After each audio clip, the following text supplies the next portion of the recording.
Hi friends, welcome to relax recipes. Cutlet செய்யல பார்த்தீங்கன்னா, அதில் ஒட்டியிருக்க அந்த பிரெட் துகள்கள்லாம் இருக்குல்ல, அதெல்லாம் எண்ணெயில் கலந்து டஸ்ட் ஆகிடும். அப்படி இல்லாட்டி உடஞ்சி கூட போயிடும். அந்த மாதிரி எந்த பிரச்சனையும் இல்லாமல் சூப்பர் கிறிஸ்பியாக நல்ல டேஸ்டியான ஒரு கட்லெட் எப்படி செய்கிறதுன்னு பார்க்கலாம். 3 உருளைக்கிழங்கை வேக வச்சு தோல் எடுத்துக்கலாம். இதை நல்லா உதுத்து விட்டு வச்சுக்கணும். இன்றைக்கி நம்ம சிக்கன் கட்லெட் தான் செய்ய போகிறோம். 1/4 கிலோ அளவுக்கு போன்லெஸ் சிக்கன் எடுத்திருக்கேன். இதை க்ளீன் பண்ணிவிட்டு ஒரு 1/2 டீஸ்பூன் உப்பு சேர்த்துக்கலாம். ஒரு 1/2 டீஸ்பூன் போல் மிளகாய்த்தூள் சின்ன சின்னதாக கட் பண்ணி தான் எடுத்து வச்சுருக்கேன். ஒரு 1/4 டீஸ்பூன் மஞ்சள் பொடி, 1 டீஸ்பூன் அளவுக்கு இஞ்சி பூண்டு பேஸ்ட்டு. இதை போட்டு நல்லா கலந்து விட்டுடலாம். இதில் 1/4 கப் தண்ணி சேர்த்துட்டு குக்கரில் 3 விசில் வேக வச்சுக்கலாம். வெந்த பிறகு தண்ணி இருந்ததுன்னா கொஞ்சம் ஹீட் பண்ணி தண்ணி வற்ற வச்சுட்டு நல்லா ஆற வச்சு கையால் உதுத்து விட்டுக்கணும். ஒரு பேனில் 2 டீஸ்பூன் எண்ணெய் சேர்த்துக்கலாம். 2 வெங்காயம் சின்ன சின்னதாக கட் பண்ணி சேர்த்துக்கணும். 1 பச்சை மிளகாய் சேர்த்துருக்கேன். இதை நல்ல தீயை கூட வச்சுட்டு 1 நிமிஷம் மட்டும் வதக்கி விட்டுக்கோங்க. ரொம்ப தீ குறைவாக இருந்தது அப்படின்னா இது ரொம்ப சாஃப்டாக குக் ஆகிடும். லைட்டாக கலர் மாறினாக்கில் நம்ம உதுத்து வச்சுருக்கோம் இல்லையா சிக்கனை, அதை இதில் சேர்த்துக்கலாம். மிக்சியில் அரைச்சி எடுக்காதீங்க. அப்படி எடுத்தீங்க அப்படின்னா நமக்கு வந்து கட்லெட் ரொம்ப சாஃப்டாக இருக்கும். இதில் ஒரு 1/2 டீஸ்பூன் மிளகாய்த்தூள் சேர்த்துக்கணும். ஒரு 1/2 டீஸ்பூன் பட்டை கிராம்பு ஏலக்காய் தூள், கரம் மசாலா கூட சேர்த்துக்கலாம். மிளகாய்த்தூள் நம்ம காரத்துக்கு தகுந்தாப்புல நீங்கள் சேர்த்துக்கோங்க.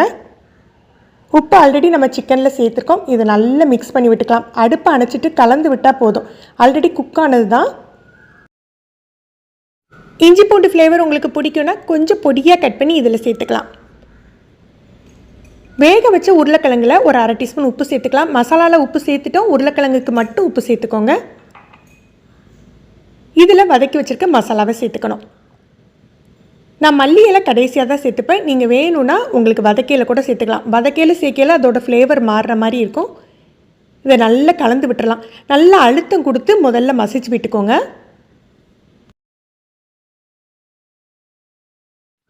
இதை கையில் எடுத்து உருட்டுனா நல்லா பிடிக்க வரணும். அந்த பதத்தில் நீங்கள் மிக்ஸ் பண்ணிக்கோங்க.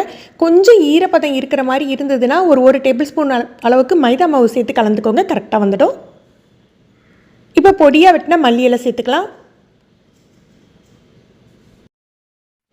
1 டீஸ்பூன் எண்ணெய் மேலே லேசாக தடவிட்டு ஃப்ரிட்ஜில் ஒரு 1/2 மணி நேரம் வச்சு எடுத்துக்கலாம்.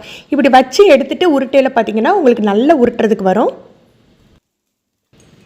ஒரு 2 முட்டை எடுத்துக்கோங்க. நான் இன்றைக்கி 3 முட்டை எடுத்திருக்கேன். ஆனால் இன்றைக்கி நம்ம எடுத்திருந்த அளவுக்கு 2 முட்டையே கரெக்டாக இருக்கும்.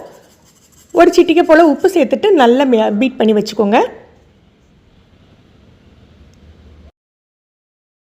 1 கப் போல் நம்ம பிரெட் கிராம்ஸ் எடுத்துக்கலாம். ஹோம்மேடாக இருந்ததுன்னா நம்ம அதில் கொஞ்சம் மசாலா போட்டு பண்ணியிருப்போம். நீங்கள் கடையில் வாங்கினது அப்படின்னா அதில் ஒரு 1/4 டீஸ்பூன் மிளகாத்தூள், 1/4 டீஸ்பூன் உப்பு, 1/4 டீஸ்பூன் மஞ்சள் பொடி, இது 3 கலந்து வச்சுக்கோங்க. மிளகாத்தூளுக்கு பதிலாக மிளகுத்தூள் போட்டுக்கலாம், ரொம்ப நல்லாயிருக்கும். இல்லாட்டி ரொம்ப பிளெயினாக அந்த மேல் கோட்டிங் இருக்கிற மாதிரி இருக்கும். இந்த மாதிரி கலந்து விட்டுக்கோங்க. இப்போ கட்லெட் தயார் பண்ணிடலாம். கையில் லைட்டாக எண்ணெய் தடவிட்டு உங்களுக்கு எந்த சைஸ் வேணுமோ அந்த சைஸ் உருட்டி எடுத்துக்கோங்க.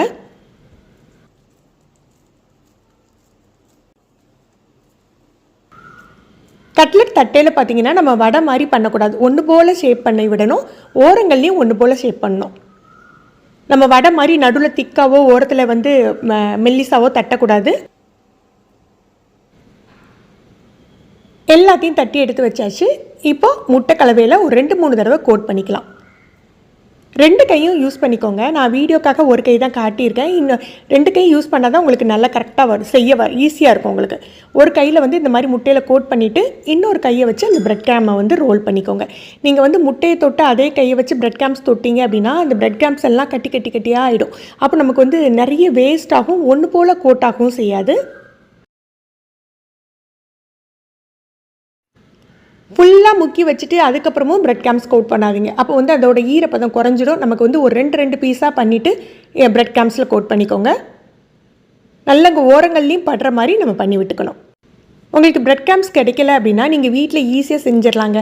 லெஃப்ட் ஓவர் பிரெட் இருந்தாலே போதும். கொஞ்சம் இனிப்பு இல்லாத பிரெட்டாக எடுத்துக்கோங்க. எடுத்துகிட்டு அதை மிக்சியில் பவுடர் பண்ணிவிட்டு லோ ஃப்ளேமில் ஒரு 5 நிமிஷம் நல்லா வறுத்திங்கன்னா போதும். தீ குறைவாக இருக்கணும். நல்ல லோ ஃப்ளேமில் வறுத்துக்கிட்டே இருந்தீங்கன்னா உங்களுக்கு நல்ல கிறிஸ்பியான பிரெட் கிராம்ஸ் கிடச்சிரும். இப்போ இதை ஃப்ரீசரில் ஸ்டோர் பண்ணி வச்சுக்கலாம். ஒரு 10 நாள் வரைக்கும் தாராளமாக வச்சுக்கலாம். நீங்கள் உடனே பொரிக்க போகிறதா இருந்தால் கூட ஃப்ரீசரில் ஒரு 1/2 மணி நேரம் வச்சு எடுத்துடுங்க. அப்படி ஃப்ரீசரில் வச்சு எடுத்து பொறிக்கையில் பார்த்தீங்கன்னா அந்த ப்ரெட்டோட துகள் வந்து அந்த எண்ணெயில் விழாமல் இருக்கும், கரெக்டாகவும் செட் ஆகிருக்கும். ஏதாவது எக்ஸஸ் துகள் இருந்தால் கூட நமக்கு வந்து அந்த பாக்ஸ்லேயே உதிர்ந்துடும். நல்ல எண்ணெய் சூடான பிறகு மீடியம் ஃப்ளேமில் வச்சுக்கோங்க. ரொம்ப கூட இருந்தது அப்படின்னா சட்டுன்னு கலர் மாறிடும். கொஞ்சம் மீடியம் ஃப்ளேமில் இருந்துக்கிட்டால் கரெக்டாக ஃப்ரை ஆகி வரும். உள்ள எல்லாமே நமக்கு நல்லா குக் ஆகிடுச்சு. மேலே மட்டும்தான் நல்ல கலர் சேஞ்ச் ஆகி கிறிஸ்பி ஆகணும். இப்போ உங்களுக்கு அந்த பீஸை எடுத்து காட்டுறேன் பாருங்களேன். அடியில் கொஞ்சம் கூட ப்ரெட்டு உதிர்ந்துருக்காது. இதை விட எண்ணெய் குறைவாக வச்சு நீங்கள் ஷாலோ ஃப்ரை மாதிரி கூட பண்ணி எடுத்துக்கலாம். 2 பக்கமும் நல்ல கோல்டன் ப்ரௌன் கலர் வந்தாக்கில் எடுத்து வச்சிடலாம். நீங்களும் இதே ரெசிபி இதே அளவுகளோட ட்ரை பண்ணி பாருங்கள். எப்படி வந்ததுன்னு சொல்லிட்டு நீங்கள் மறக்காமல் கமெண்ட் பண்ணுங்கள். இந்த வீடியோ உங்களுக்கு பிடிச்சிருந்ததுன்னா லைக் பண்ணி ஷேர் பண்ணுங்கள். ஃபஸ்ட் டைம் நம்ம சேனல் பார்க்குறீங்கன்னா ரிலாக்ஸ் ரெசிபிஸ் சப்ஸ்கிரைப் பண்ணிக்கோங்க. கீழே இருக்க பெல் பட்டனில் ஆல் அப்படிங்கிற ஆப்ஷனை செலக்ட் பண்ணி வச்சுக்கிட்டிங்கன்னா நம்ம சேனலில் வீடியோக்கள் போட்ட உடனே நோட்டிஃபிகேஷன் கிடைக்கும். தேங்க்யூ.